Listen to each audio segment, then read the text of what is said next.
Con su venia, Presidenta, uno de los puntos que aborda este dictamen es el reconocimiento al personal médico de nuestro país.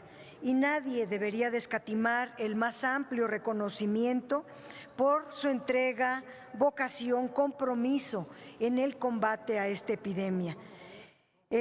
Por eso la Secretaría de Salud del Gobierno de México ha implementado la condecoración Miguel Hidalgo a 85,000 trabajadores de la salud, un bono extraordinario al personal médico del Seguro Social, notas de mérito al personal de enfermería y médicos que atienden a los enfermos del COVID, darle seguridad y acompañamiento al personal susceptible de agresiones, hospedaje al personal de hospitales, esquemas de transporte para el personal, pago de viáticos, becas para las hijas e hijos del personal médico, equipos de protección personal para prevenir y proteger de los contagios al personal de salud, la capacitación de 260,000 trabajadores de salud, etcétera, etcétera.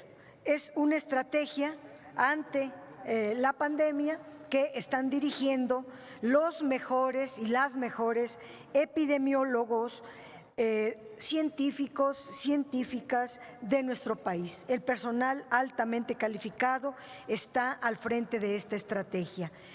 En el tema de las tarifas, se pide que la CFE evite suspender el suministro de energía eléctrica, que no haya apagones y que se difiera el pago de tarifas.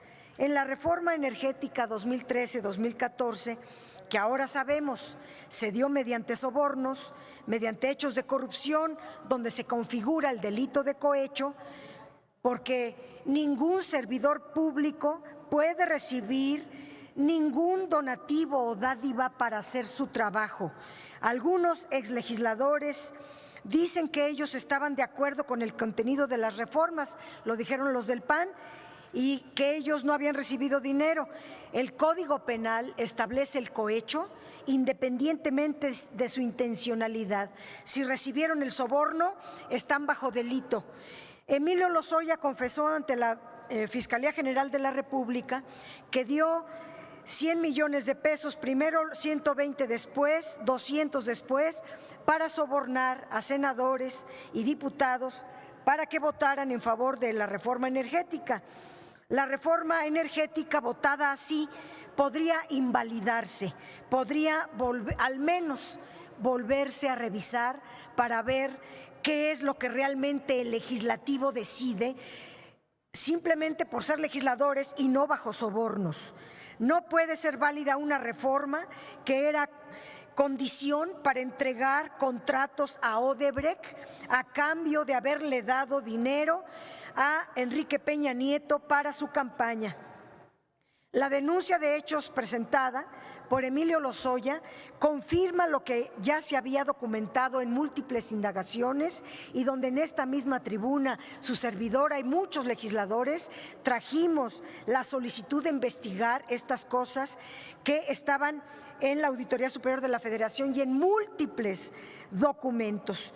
Pero estos sobornos entregados por Odebrecht, que tuvieron como destino la campaña presidencial de Peña Nieto en el 2012 y la trama de corrupción que alcanza también a Felipe Calderón en el caso de la planta de etileno 21 y que senadores y diputados recibieron sobornos para aprobar las reformas estructurales, entre ellas la energética, hoy se piden, los mismos piden que la CFE, que además fue descrita en esta reforma energética en doble vía. Por un lado, debilitar a la CFE y por el otro, responsabilizarla de garantizar el servicio eléctrico en el país.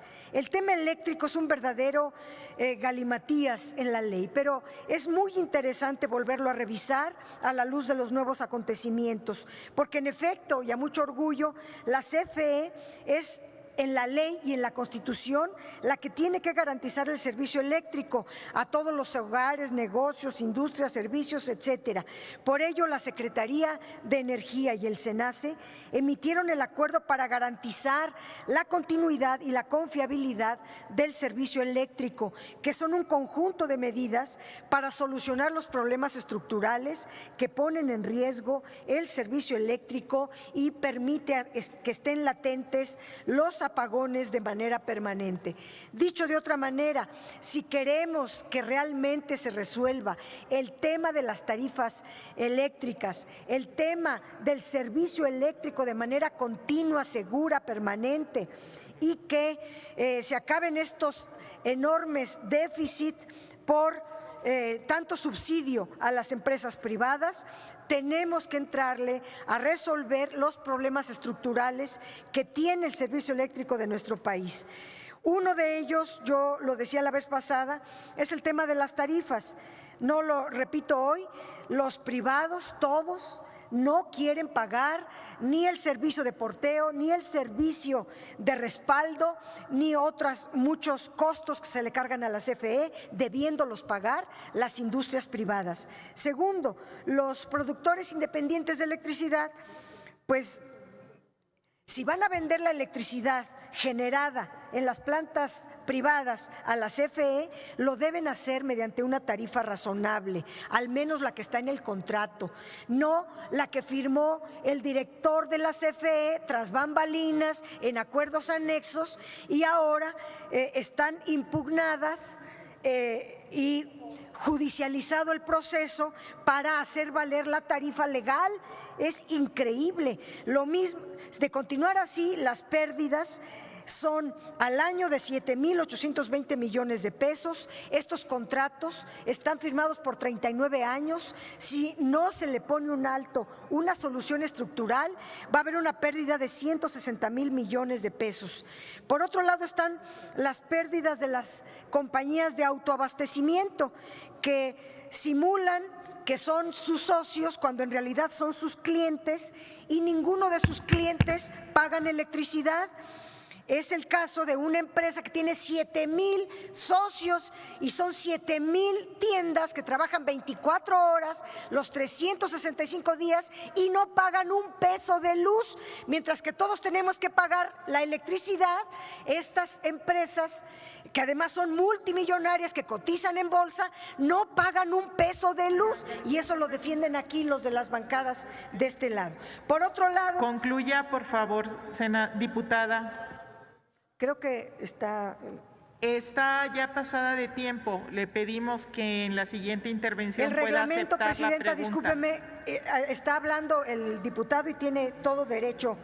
Es muy flexible, acá les da 3 veces la palabra, a otra le dio 10 minutos, por ahí, y a mí me calla siempre. Perdóneme, no, pero no. Son 7. Si a una le dio 10, a mí me da 10. 43 minutos. Pues a una le dio 10, a mí me da 10. La Comisión Federal de Electricidad paró la construcción de centrales propias para dar la prioridad de la generación privada. Entonces, la CFE tiene la obligación de garantizar la electricidad para todo México y, por otro lado, la acotan para que no tenga recursos para brindar ese servicio. Entonces, los que piden que en este punto que se bajen las tarifas o que no se paguen, pues primero ayuden a resolver los problemas estructurales del sistema eléctrico nacional. Por otra parte, la austeridad republicana ha sido un principio rector de la actuación de este gobierno y en el decreto que emite el presidente de la República para que no se ejerza el 75% del presupuesto disponible en las partidas de servicios generales y materiales y suministros, es para apretarse el cinturón en toda la administración pública sin que por ello se dejen de atender los asuntos. Tal vez los acostumbrados al gastadero y a la burocracia dorada no entiendan, pero el tema de la austeridad republicana es una necesidad.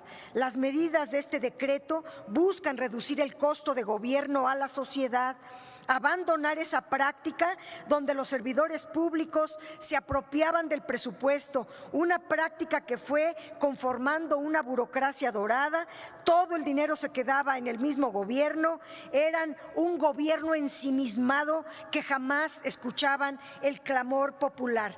Por eso nosotros vamos a estar defendiendo la política de austeridad del presidente López Obrador. Gracias.